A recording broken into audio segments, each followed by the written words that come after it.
Welcome back to special focus. Target తెలియకుండా శత్రువును గందరగోళం చేయడమే అసలైన యుద్ధ తంత్రం. సంజు అనే చైనీయుడు చెప్పిన యుద్ధ పాఠం ఇది. ఇప్పుడు భారత్ విషయంలో డ్రాగన్ అదే ఫార్ములా ఫాలో అవుతుందా అనిపిస్తోంది. ఇండియాను చూసి ఈర్ష్యతో రగిలిపోతున్న చైనా మరో కుతంత్రానికి తెరతీస్తుందా? నేల మీద శాంతి మంత్రం జపిస్తూ నీటితో యుద్ధానికి కాలు దువ్వుతోందా? డ్రాగన్ ఏం చేస్తోంది?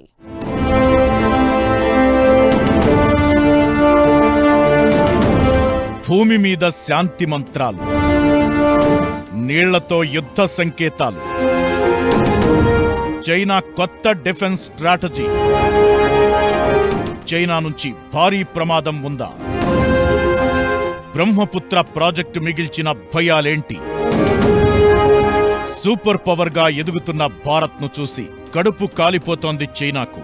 సరిహద్దుల్లో సైన్యంతో, సరిహద్దులో ఉన్న దేశాలతో మన దేశాన్ని ఇబ్బంది పెట్టే ప్రయత్నం చేస్తోంది. కుట్రలు మాత్రమే తెలిసిన చైనా భారత్ విషయంలో పైచేయి సాధించాలని ప్రతిసారి ప్రయత్నిస్తూ బొక్కబోర్లా పడుతోంది. సరిహద్దుల్లో తోక జాడిస్తూ ఓవర్ యాక్షన్ చేస్తోంది. గాల్వాన్ లోయ ఘటన తరువాత రెండు దేశాల మధ్య దూరం పెరగ్గా ఈ మధ్య పరిస్థితులు కాస్త కూలయ్యాయి. చర్చలు సక్సెస్ కావడంతో ఎల్ఏసీ వెంట బలగాలు కాస్త వెనక్కి వెళ్లాయి. ఇక అంతా కూల్ అనుకుంటున్న టైంలో డ్రాగన్ తోక వంకరాని మరోసారి ప్రూవ్ అయింది. నేల మీద శాంతి మంత్రం జపిస్తున్న చైనా నీటిలో కుట్ర చేసేందుకు రెడీ అవుతోంది. ఇదే ఇప్పుడు భారత్కు కొత్త ఆందోళనగా మారింది. సో చైనీస్ హిస్టరీలో కూడా ఏంటంటే వాళ్ళు తగులు తొందరగా తీర్చుకోరు, అలా పోనిస్తారు. వాళ్ళ అభిప్రాయం ఏంటంటే ఇతర దేశాల్లో రాజులు మారిపోతారు, ప్రభుత్వాలు మారిపోతారు, అన్నీ పోతారు. మన సిస్టమ్ 1500, 2000 సంవత్సరాలు బట్టి అలాగే ఉన్నది. సామ్రాట్ ఉంటే సామ్రాట్ ఉన్నాడు, ఇప్పుడు లేకపోతే ఒక డిక్టేటర్ ఉన్నాడు. పద్ధతి ఒకటే, ఆ సిస్టమే. కన్ఫ్యూషియస్ అనే వ్యక్తి 2500 సంవత్సరాల క్రితం పెట్టిన సిస్టమ్ ఈవేళ కూడా నడుస్తూ వస్తుంది చైనా. సో చైనా నమ్మకం ఏంటంటే సమయం మనతో ఉన్నది.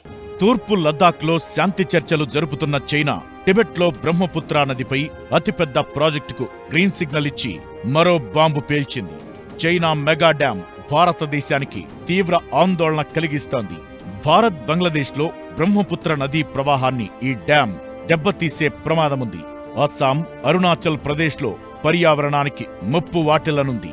సైనిక వ్యూహపరంగానూ ఇండియాకు ఈ డ్యాం ప్రమాదకరమని రక్షణ వర్గాలు వార్నింగ్ ఇస్తున్నాయి.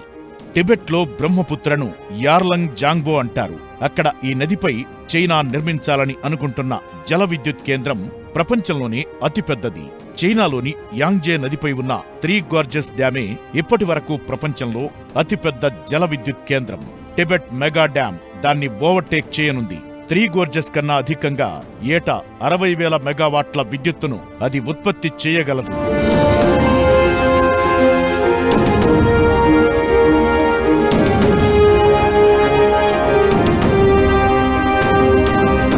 బ్రహ్మపుత్రపై మెగా డ్యాం నిర్మాణాన్ని చైనా తన 14వ పంచవర్ష ప్రణాళికలో ప్రతిపాదించింది. $13,700 కోట్ల వ్యయంతో దీన్ని నిర్మించేందుకు జిన్పింగ్ సర్కార్ డిసెంబర్లో ఆమోదముద్ర వేసింది. ఇది కానీ పూర్తయితే భూగ్రహం మీదే అతిపెద్ద ప్రాజెక్టుగా మిగిలిపోతుంది. హిమాలయాల్లో పుట్టిన బ్రహ్మపుత్ర నది భారత్లోకి ప్రవేశించే ముందు టిబెట్ దగ్గర నమ్చా బర్వా అనే పర్వతం దగ్గర అర్ధచంద్రాకారంలో వంగి ప్రవహిస్తుంది. సరిగ్గా అక్కడే ఈ ప్రాజెక్టు నిర్మించాలని చైనా భావిస్తోంది. పర్వతాల మధ్యలో 20 కిలోమీటర్ల మేర టన్నెల్ తవ్వి సెకన్కు 2000 క్యూబిక్ మీటర్ల నీళ్లు తరలించేలా ప్రాజెక్ట్ డిజైన్ చేస్తున్నారు. దీని విద్యుత్ ఉత్పత్తి సామర్థ్యం 300 బిలియన్ కిలోవాట్ అవర్స్. ప్రస్తుతం చైనాలో ఉన్న అతిపెద్ద 3 గోర్జెస్ డ్యాం సామర్థ్యం 88.2 బిలియన్ కిలోవాట్ అవర్స్. అంటే బ్రహ్మపుత్ర మీద నిర్మించబోయే ప్రాజెక్టు విద్యుత్ ఉత్పత్తి సామర్థ్యం 3 గోర్జెస్ డ్యాం కంటే 3 రెట్లు ఎక్కువన్నమాట.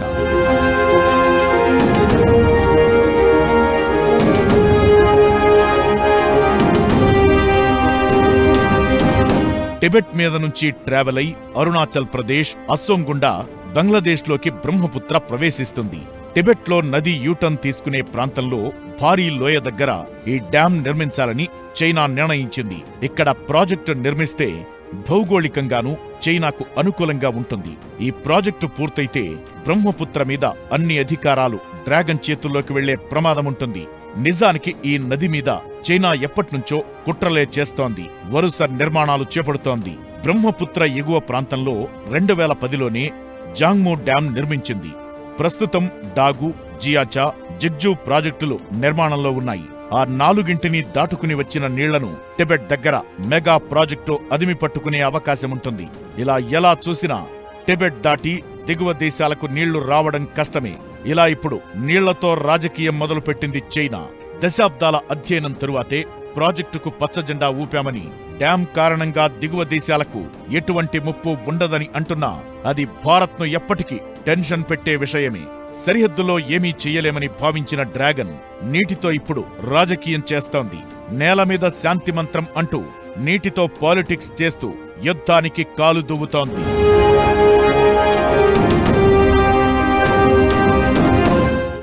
భారత్ను ఏమీ చేయలేక చెత్త వేషాలు వేస్తోంది చైనా. నీళ్లతో రాజకీయం మొదలు పెడుతోంది. బ్రహ్మపుత్ర మీద చైనా నిర్మించబోయే ప్రాజెక్ట్ 100 కుట్రలకు తావు తీస్తోంది. ప్రాజెక్టు పూర్తయితే భారత్ మీద ఆ ప్రభావం ఎలా పడే ఛాన్స్ ఉంది? ఈ ప్రాజెక్టును నిర్మించడం అంటే బ్రహ్మపుత్రను ఒక రకంగా కబ్జా చేయడమేనా? ఇప్పుడు భారత్ ఏం చేయబోతోంది?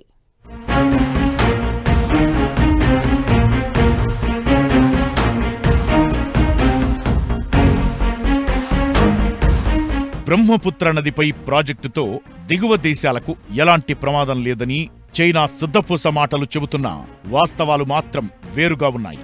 భారత్లో బ్రహ్మపుత్ర నదిపై ఆధారపడి కోట్లాది మంది జనాలు జీవనం సాగిస్తున్నారు.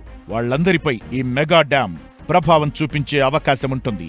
అరుణాచల్, అసోం, మేఘాలయ, నాగాలాండ్, పశ్చిమ బెంగాల్, సిక్కిం రాష్ట్రాలకు బ్రహ్మపుత్ర, దాని ఉపనదులే ప్రాణాధారం. నది నుంచి నీటి లభ్యత తగ్గిపోవడంతో పాటు పర్యావరణ పరంగా చాలా ప్రమాదమనే ఆందోళనలు వ్యక్తమవుతున్నాయి. పైగా ఈ ప్రాజెక్టును చైనా వాటర్ బాంబ్లా ఉపయోగించే అవకాశముంటుంది. చైనాతో భారత్కు యుద్ధం జరిగితే ఈ మెగా డ్యాం నుంచి ఒక్కసారిగా నీళ్లను రిలీజ్ చేస్తే దిగువన ఉన్న రాష్ట్రాలు వాషౌట్ అయ్యే అవకాశాలు ఉంటాయి.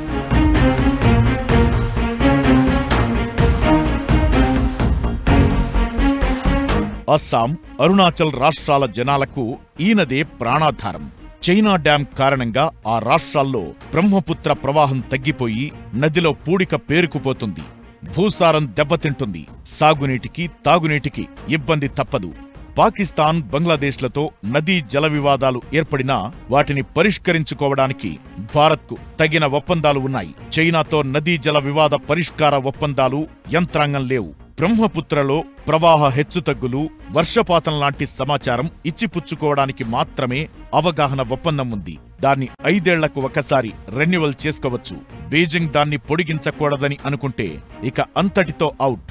డ్యాం కారణంగా అరుణాచల్, భూటాన్ల నుంచి వచ్చే వర్షపు నీటిపైనే అసోం ఆధారపడాల్సిన పరిస్థితి వస్తుంది.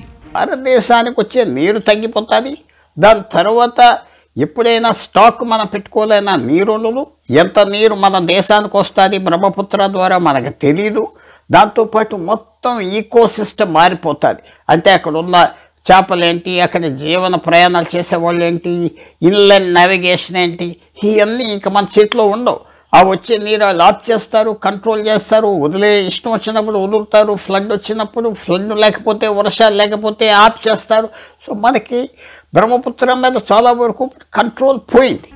టిబెట్లో తరచూ భూకంపాలు వస్తుంటాయి. అలాంటి చోట మెగా డ్యాం నిర్మాణం చాలా ప్రమాదకరమని పరిశోధకులు హెచ్చరిస్తున్నారు. ఈ మధ్య టిబెట్లో భూకంపం క్రియేట్ చేసిన విలయం ఇంకా కళ్ల ముందే కదులుతోంది. చైనా, టిబెట్లో పుట్టిన నదులు దిగువ దేశాలకు ప్రవహిస్తున్నాయి.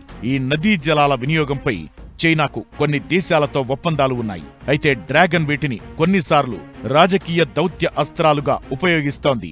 దీంతో ఇండియా అలర్ట్ కావాల్సిన అవసరముంది.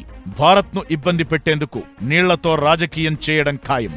దీంతో భారత్ అప్రమత్తంగా ఉండాల్సిన అవసరముంది. సరిహద్దు సమస్యతో పాటు బ్రహ్మపుత్ర, సట్లెజ్ నదుల గురించి చైనాతో దౌత్యపరంగా సంప్రదింపులు చేపట్టాలి.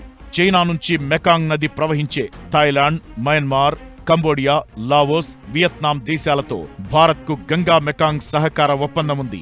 అలానే గంగా, మేఘన, బ్రహ్మపుత్ర నదీ జలాలపై భారత్, బంగ్లా, నేపాల్ దేశాలు కూటమిగా ఏర్పడటం అవసరం. అప్పుడే డ్రాగన్ కు చెక్ పెట్టే ఛాన్స్ ఉంటుంది.